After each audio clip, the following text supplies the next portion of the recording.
Okay, fam, welcome back. So today we're going to be going over the markets as well as some dividend distributions. So with that being said, let's get it. Okay, so I first want to start here with the swing trade that was recently taken, which is on Rivian. Again, posted this to you guys on X, so you should already have it. But here's the gist of it. Pretty much looking for a 20% move on this thing. It did have a nice little rip up to previous resistance, but again, these things move in waves. It's not going to go straight up, straight down.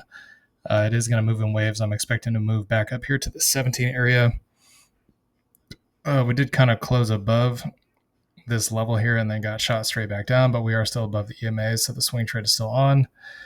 Again, if you're looking for some kind of stop to avoid getting destroyed on this trade, assuming that it goes down really far, which I highly doubt is going to be the case. The retest of the EMA is obviously the second best entry. The first best entry would be the EMA Golden Cross. So in this case, the downside is pretty steep, roughly about 15%. But what you could do is you could, if you didn't want to put your stop below the low, you can always put your stop at break even as a trailing stop while the price goes up. There is a risk that you might get stopped out if you do that. But if you do that, at least you're protecting your capital and you don't have to worry about being in a massive drawdown or anything of that nature. So anyways, still looks good on the daily in the bullish territory here on both indicators, and also, pretty much looks good across the board as far as I'm concerned. So anyways, we'll take a quick look at Bitcoin and Ethereum because we haven't looked at these in a while. September is usually pretty bearish across the board for all risk on assets, including crypto. So as far as I'm concerned, we are still good here. We are above this kind of 105 area. That's where I expect the price to hold while we have a slight pullback in September before eventually rocketing to the upside October, November, December for the final leg of the bull run, or I assume would be the final leg of the bull run. So, and again, the thing I want to point out here is that we stay above this monthly trend line. We have tested it many times and not broken it.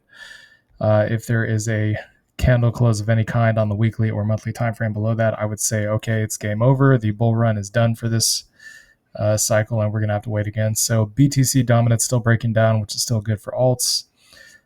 Still haven't seen those all-time highs on Ethereum, but we're very close at this point. So I suspect when the rate cuts come back in this month from the Fed, that we're likely going to end up getting presumably the final leg of the bull run, unless, of course, it continues into 2026, which has never happened in crypto's history. So we'll have to wait and see on that one. In terms of the NASDAQ, the 4-hourly had a little bounce here. I have purchased some additional shares of a dividend ETF off of some options premiums, which I'm going to show you guys in a minute, as a way to kind of hedge, basically not missing out on the buying the dip on this thing, essentially. So stuck in kind of a range here. You guys can see it is pretty much between 23,000, 24,000. I am actually expecting a larger pullback through September, maybe even to October, probably somewhere around that 22,300 is kind of what I'm thinking. There's a couple of reasons for that. The Fibonacci's line up right around that area, right around 22,100 to 22,300. And that's also where the previous support zones are at as well. So what I'm looking for here to buy much larger amounts is for the daily to kind of hit that oversold territory like we saw back in April. Whether we're actually going to get it or not, that remains to be seen. So the other thing I want to point out here too is that the RSI is starting to kind of curl over a little bit. It is getting a little toppy, and you guys can see the MACD is slowly starting to converge bearish here. Candles on the weekly still look bullish, but that can change on a dime, so don't think for a second that can't happen. Okay, so going over the portfolio here, all the trades are pretty much still the same. I will just simply show you guys that these are some new trades. So go through these real quick and then do the dividends. And then also I want to point out for tomorrow, we'll be going over the markets again, but the difference is we will do the macro too, because it is the beginning of the month right now, and we usually do the macro at the start of the month. So 288 premiums on 4 contracts here with a strike of 14. I highly doubt TSLL is going to close above 14 by the end of September because it is bearish seasonality, but anything's possible, I suppose. And then for the put side, put basically 1150 puts here for 10.3, 5 contracts, 77 each for about 385 in premiums. And in this case, should be roughly, it's still roughly about a 30 delta. So basically a 70% chance that we'll walk away with the premium and not have to actually collect the shares. But if we do, is what it is. Not really too concerned about it. So the thing that was purchased here was basically more shares of triple QI. And again, this thing has been a pretty consistent net total return positive ETF. So if this thing is basically on the all-time, if it's yielding, well, if you bought it minus 13% and then held it all the way up, you'd be up about 20% on price right now.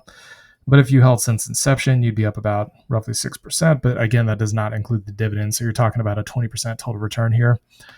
Up about 10% on this one, but bought some more shares, increasing the average to 48.18, which is actually still a pretty good price because basically hasn't been around that level since right around April, May timeframe. So pretty good deal, if you ask me.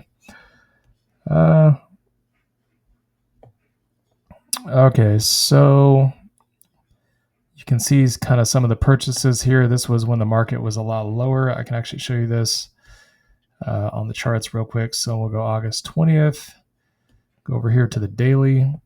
I've been trying to pick some shares of these things up more strategically because, again, it is an indice-based ETF. So if you have triple QI, the one to watch here would be the NQ or I believe the actual index is called the NDX or NDQ. That's it. So anyways, the NQ is basically the futures version of the actual stock market. They mirror each other almost perfectly. So whichever one you choose to look at, you're going to get essentially the same idea. But anyways, so let's see if I can find it. So the 20th was right here. It was not perfectly timing the bottom, but you can see that candle is pretty low.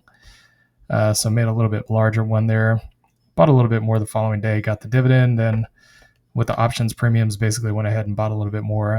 Let's see, the 29th, 2nd, and 3rd. So the 29th and 2nd, those were red days, so it makes perfect sense. So 90 shares times 60 some cents a month, you're talking like roughly $55 a month of income or something.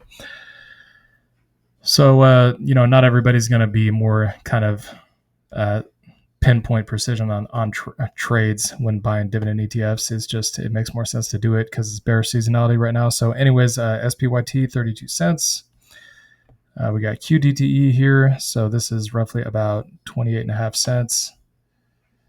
And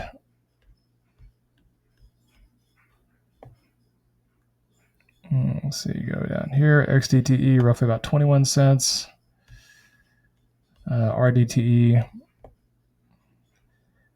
so 32 cents on this one.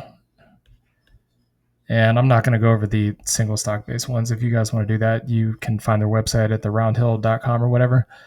So here's all of the Yield Max ETF ones. There is a lot here. I'm not going to go over each of them. Just kind of scroll down. You guys get an idea if you have not seen these already. So it seems like they literally have just about every stock and combination of assets under the sun you can think of these days.